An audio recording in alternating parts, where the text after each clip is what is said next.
Hello అందరికీ జై భీమ్.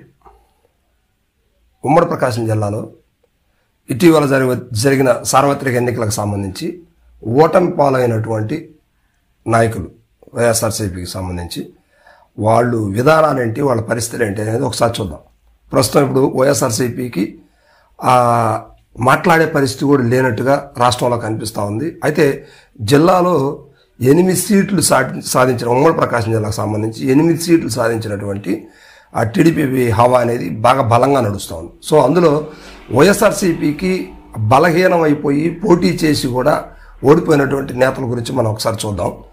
ఇక్కడ చీరాల నుంచి తీసుకుంటే కరణం వెంకటేష్ బాబు గారు, ఈయన భారీ ఓటమి చెందినట్టు కనిపిస్తూ ఉంది. సో ఇప్పుడు ఈయన జగన్మోహన్ రెడ్డి గారి దృష్టిలో ఉన్నారు. వైఎస్ఆర్సీపీకి బాపట్ల జిల్లా అధ్యక్షులుగా కూడా ప్రకటించి కూడా మళ్ళీ ఆగిపోయిన పరిస్థితి అయితే కనిపిస్తూ ఉంది.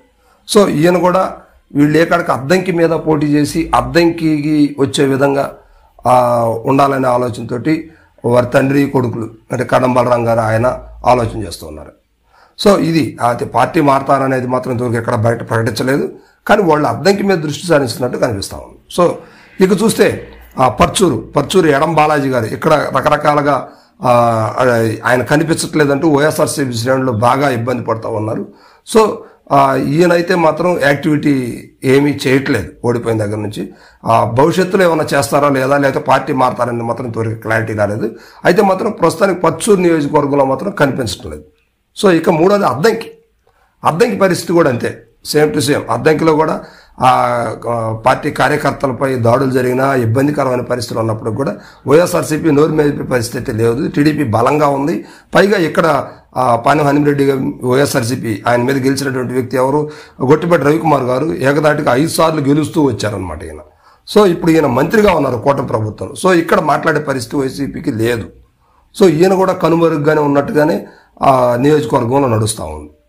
ఇక సంతనూతలపాడు గుంటూరు జిల్లా నుంచి తీసుకొచ్చేసి వైఎస్ఆర్సీపీకి ఒక బలమైన నాయకుడిని మేరుగు నాగార్జున గారిని ఇక్కడ మాజీ మంత్రివర్యులు ఆయన్ని సంతనూతలపాడులో వైఎస్ఆర్సీపీ తరఫున వేయటం జరిగింది. కానీ విద్యావేత్త యువకుడు అయినటువంటి బిఎన్ విజయ్ కుమార్ గారు 2 సార్లు ఓటమి పాలై ఉన్నారు. సో ఇప్పుడు ఈసారి ప్రతిష్టాత్మకంగా తీసుకొని గెలవాలన్న కోరికతోటి ఖచ్చితంగా బిఎన్ విజయ్ కుమార్ గారు అక్కడ విజయం సాధించారు. దారుణంగా మంత్రి అయినటువంటి మేరుగు నాగార్జున గారు దారుణంగా ఓడిపోయారు. ఈయన కూడా నియోజకవర్గంలో కనిపించట్లేదు. కానీ ఇటీవల బాపట్ల జిల్లా అధ్యక్షులుగా వైఎస్ జగన్మోహన్ రెడ్డి గారు వేమూరు నుంచి ఆయన ప్రాతినిధ్యం వహించే విధంగా బాపట్ల జిల్లా అధ్యక్షుడిగా వైఎస్ఆర్సీపీని ఆయన ప్రకటించారు. కానీ ఇక్కడ వైఎస్ఆర్సీపీకి ఇక్కడ విధి విధానాలు చూసుకోవడానికి కార్యక్రమాలు నడిపేటువంటి వ్యక్తి ఎవరో లేకుండా పోయింది సంతనూతలపాడు పరిస్థితి. ఇక ఒంగోలు చూస్తే ఒంగోలు అందరికీ తెలిసిన విషయం, రాష్ట్ర వ్యాప్తంగా కూడా సంచలనం సృష్టించినటువంటి విషయం. బాలినేని వాసు గారు ఇక్కడ ఈయన జనసేనలోకి వెళ్ళడం జరిగింది. సో ఇప్పుడు అక్కడ జనసేనలోకి వెళ్ళినా కూడా టీడీపీకి ఆయనకి పచ్చగడ్డేస్తే బగ్గుమనే పరిస్థితి అయితే ఉంది. ఇక్కడ దామచర్ల జనార్దన్ గారు అయితే ఆయన వదిలిపెట్టే పరిస్థితి లేదంటున్నారు. దాని మీద రకరకాల రూమర్లో గొడవ గందరగోళం పరిస్థితిగా ఉంది. సో ఇది ఒంగోలు పరిస్థితి. ఇక వాసు గారు ఎక్కడున్నా కూడా ఈ సంచలనాలకు తెరలేపడం అనేది అది కామన్గా జరిగే విషయం. ఇక తర్వాత చూస్తే కొండైపి నుంచి ఇక్కడ మాజీ మంత్రివర్యులు ఆదిమూలపు సురేష్ గారు ఇక్కడ పోటీ చేశారు. 3 సార్లు ఏకదాటిగా వ్యక్తులు ఎవరైనప్పుడు కూడా డోలా బాలవీరాంజనేయ స్వామి గారు ఇక్కడ గెలుస్తూ ఉన్నారు. ఆయన కూడా కూటమి ప్రభుత్వం ఇప్పుడు మంత్రిగా 3వ సారి గెలిచి మంత్రి అయ్యారు.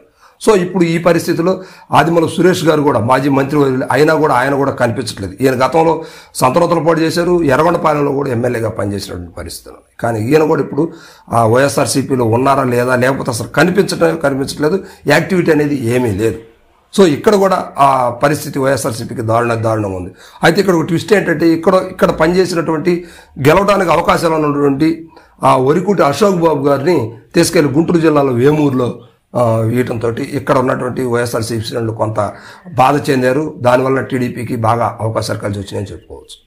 ఇక చూస్తే కనిగిరి ఇక్కడ ఎమ్మెల్యేగా ఉన్నటువంటి వైఎస్ఆర్సీపీలో ఎమ్మెల్యే ఉన్నటువంటి బుర్రా మధుసూదన్ యాదవ్ గారికి టికెట్ ఇవ్వకుండా దద్దాల నారాయణ యాదవ్ అని చెప్పేసి ఆయన జడ్పీటీసీ కందుకూరు కనిగిరి నియోజకవర్గంలో ఒక మండలానికి ఒక జడ్పీటీసీగా ఉన్నటువంటి వ్యక్తిని ప్రస్తుతం ఎమ్మెల్యేగా నియమించి దారుణమైనటువంటి ముక్కు ఉగ్ర నరసింహారెడ్డి టీడీపీ ఆయన చేతిలో దారుణంగా ఓటమికి పాలయ్యారు. అయితే అనుకోని విధంగా చివరి దశలో బుర్రా మధుసూదన్ యాదవ్ గారికి కందుకూరు టికెట్ ఇవ్వడంతో కొంచెం అది సద్దుమణిగిందని చెప్పుకోవచ్చు. అయినా కూడా మధుసూదన్ యాదవ్ గారు కూడా అక్కడ గెలవలేదు. అక్కడ ఎంటూరు నాగేశ్వరరావు గారు గెలిచారు. సో ఇక్కడ బుర్రా మధుసూదన్ యాదవ్ గారు సైలెంట్ అయిపోయారు. అదేవిధంగా దద్దాల నారాయణ యాదవ్ గారు కూడా సైలెంట్ అయిపోయారు. సో కందుకూరు కనిగిరిలో కూడా దారుణమైన పరిస్థితి వైఎస్ఆర్సీపీ చోటు చేసుకుంది. సో ఎక్కడ వైఎస్ఆర్సీపీ ఆనవాళ్లే కనపడినటువంటి పరిస్థితులు ఉన్నాయి. అయితే ఇంకొక ట్విస్ట్ కూడా ఏంటంటే కందుకూరులో సీనియర్ నేత మాజీ మంత్రివర్యులు 5 సార్లు ఎమ్మెల్యేగా పనిచేసినటువంటి వ్యక్తి కాంగ్రెస్ పార్టీ నుంచి 4 సార్లు, వైఎస్ఆర్సీపీ నుంచి 1 సారి ప్రాతినిధ్యం వహించి విజయవంతంగా గెలిచినటువంటి వ్యక్తి మానుగుంట మహేందర్ రెడ్డి గారు. ఈయన కూడా జగన్మోహన్ రెడ్డి గారు ప్రతిపక్షాన్ని తిట్టలేదన్న నెపంతో ఆయన పార్టీలో టికెట్ ఇవ్వకుండా చేశారు. సో ఇప్పుడు ఇదంతా కూడా జగన్మోహన్ రెడ్డి గారికి బాగా మైనస్ అని చెప్పుకోవచ్చు. ఇది కోలుకోవడానికి 5 ఏళ్ళు కాదు కదా, 10 ఏళ్ళు అయినా కూడా కోలుకుంటుందా లేదా, పార్టీ బలోపేతానికి ఎంతవరకు కృషి చేయాలనేది మాత్రం అర్థం కాని పరిస్థితిగా ఉంది. ఇవి చూస్తే మార్కాపురంలో ఎమ్మెల్యేగా ఉన్నటువంటి కేపీ కొండారెడ్డి గారిని తీసుకెళ్లేసి కేపీ నాగార్జున రెడ్డి గారిని కొండారెడ్డి గారి అబ్బాయి నాగార్జున రెడ్డి గారిని మార్కాపురం నుంచి గిద్దలూరు తీసుకెళ్లేసి గిద్దలూరులో ఉన్నటువంటి అన్నా రాంబాబు గారిని మార్కాపురం అంటే కొండ మార్పిడి చేశారన్నమాట. సో ఇక్కడ ఫైనాన్షియల్గా వీక్ అని చెప్తా ఉంటారు టీడీపీకి. గిద్దలూరులో కూడా ఫైనాన్షియల్గా టీడీపీ వీక్గా ఉన్నటువంటి మొత్తుమల అశోక్ రెడ్డి కావచ్చు, కందుల నారాయణ రెడ్డి కావచ్చు, ఈ 2 స్థానాల్లో కూడా ఓడిపోతారు, ఖచ్చితంగా వైఎస్ఆర్సీపీ బలంగా గెలుస్తుంది అనుకున్న ప్లేసుల్లో కూడా వీళ్ళిద్దరూ ఓటమి పాలయ్యారు. సో దీనివల్ల బాగా ఇబ్బందికరంగా మారిందనమాట. సో వీళ్ళిద్దరు కూడా దారుణంగా ఓడిపోయారు. ఇప్పుడు కంటికి కనిపించిన పరిస్థితి. ఇక అదేవిధంగా ఇక జిల్లాలో గెలిచినటువంటి సీట్లు ఏమన్నా ఉన్నాయంటే అది ఎర్రగొండపాలెం, దర్శి 2 గెలిచినాయి. అయినా కూడా వారిద్దరు కూడా ప్రాతినిధ్యం అయితే ఏమీ లేదు, ప్రధాన పాత్ర పోషించే అవకాశాలు కూడా లేదు. కూటమి ప్రభుత్వం బలంగా ఉంది.